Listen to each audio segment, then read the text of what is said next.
All right, I'm the flatratemaster, and well, this is just a bad look for our industry. What I'm talking about is this articles that have gone around. This girl has gone kind of viral for a not really big problem, except she's going to ghetto shops. Now, the problem with this obviously is, well, she's going to ghetto shops that don't have a scan tool that can retract parking brakes, meaning they're not a real shop. But 250,000 views because general hatred of the automotive industry is a huge problem. This TikToker makes us all look bad, makes us all look like idiots, and the only place you can get a car fixed is at a dealership. All right, so what I'm talking about is a TikToker went on TikTok and sit there and blasted Nissan for her local shop not being able to do brakes on the car because they're locked out by the dealership, meaning they don't have the proper equipment to retract electronic calipers, meaning they're not a real shop. The problem with this is obviously we've got a problem. This is just the stuff that makes us look bad. Now, I know my audience is all well equipped to do brakes on any car as far as having a scan tool. I know I have DIYers in my audience that have scan tools that can do these kind of brakes. Why is a shop out there pretending to be a shop when they are not? This kind of video and this article, by the way, I will link this article in the description, but it's a hard read. It's not very well written. You know, brakes versus brakes, i.e. car brakes versus something broken and stuff like that. It's not a very well written article. There's no, it's not a very well written article. There's no, research done. It's a horrible article. But anyway, this entire thing just makes the industry look bad. Like the only way to properly get your car fixed is at the dealer. And that's a huge problem for our industry. We keep getting this kind of stuff because every Tom, Dick, and tire shop thinks they can work on cars.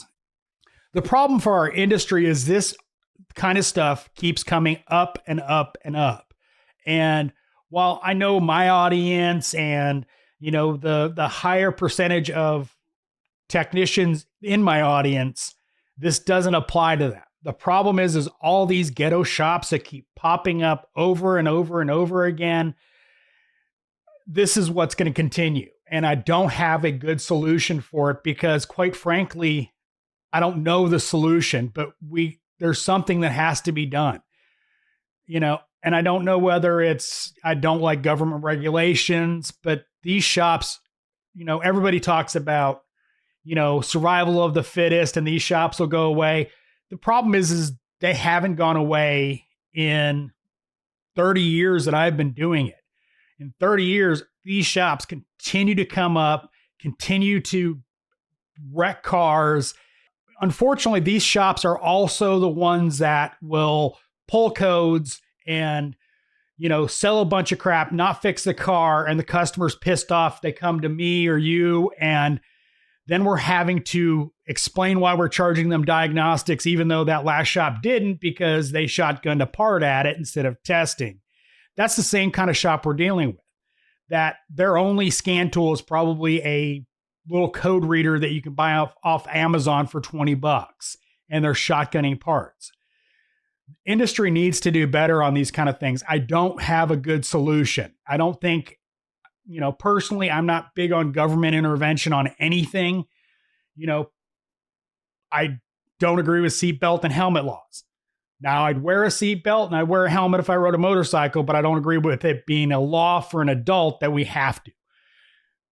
I don't like to get political on this channel, but this is the kind of stuff that makes government intervention gonna happen when, we have access to tools that can do basic stuff like this. We're not talking security. We're not talking anything else. We're talking brakes. And it's not even an expensive entry to get into doing these kind of brakes. What, $800 and you're doing brakes? everybody goes, oh, survival of the fittest, they'll weed themselves out. They're replaced by somebody else. I've been doing this for 30 years and these shops are always around. They've been around as long as I've been in business.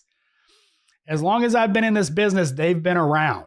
And yeah, that company goes away and then a new place comes up and they do the exact same thing. They're the same kind of people that will use a code reader, throw a bunch of parts at a car, not fix it, and say, go to the dealer and you take it to me or you or whatever. And it was a really simple fix, except we had to charge diagnostics because we're a real shop and the consumer is pissed off. And I use consumer strictly for the reason that they're not your customer because they will go right back to that old shop. I've been there, done that. I've had repeated back and forth between, those kind of customers where they'll go to that ghetto shop, get all the gravy work done, come to your shop when they don't fix something, and then go right back to them. This is something I don't know how to fix in this industry, but it's a huge, huge problem. Talking to shop owners and they're like, me being a 1%er, which I probably don't agree with. I'm definitely top 10% of technicians, but so many of the industry aren't that good. Not my audience, the guys that are on YouTube, the techs that are on YouTube, the girls that are on YouTube, looking at diagnostic videos, looking at Scanner Danner, watching my content aren't the vast majority of the technicians. The vast majority of technicians out there are the ones that don't do any of that. They're the ones watching, car crashes on YouTube, not Scanner Danner. And I wish I knew the answer to fix this issue because it is a huge issue. Anytime one of these TikTokers bitch about our industry, heck, automotive technicians in this industry will badmouth this industry to the general public. Now, my videos aren't generally for the general public. I don't go after the general public. I could. My channel would probably do a lot better as a, consumer advocate type channel rather than, insider information kind of stuff. But I do this channel to help technicians. And unfortunately, there's so many automotive channels that are kind of dedicated to bad mouthing this industry and they get lots of views for the same reason. If you've had a positive experience at a place, you may do something about it. But if you have a negative view on a product or service, you're like 90% more likely to post about it. I know we need to weed these shops out of the industry, but how? How do we get our level of competency up in this industry? I can preach all day long about training and shop owners paying well, but the problem is so many shops out there don't care. They care about making a buck, spending as little on equipment. And it just is so frustrating for me because there's so much potential in this industry for a technician to make good money while taking care of the customer properly. I mean, there's a lot of cars that are just broken and we need to fix them. And it's not that difficult with just a little bit of training. To do brakes on a car is not hard. To use a scan tool to do brakes, a little more skill, still not hard. It's literally pushing buttons on a screen and then following directions of your service information, except these shops probably don't have service information. And we know they don't have proper scan tools. I know this was ranty as hell, and it's just frustrating to me that these stories just keep popping up over and over again because our industry can't fix itself. And I wish I had the answer. I really do. I want this industry to be elevated to the point where we have no problem charging what we should be charging for everything. And these kind of shops always undermine that. Even a real brake job, just a good quality brake job is undermined by these shops because they just put on the cheapest junk pay somebody no money, you know, some kid off the street that probably does meth in the parking lot at lunch.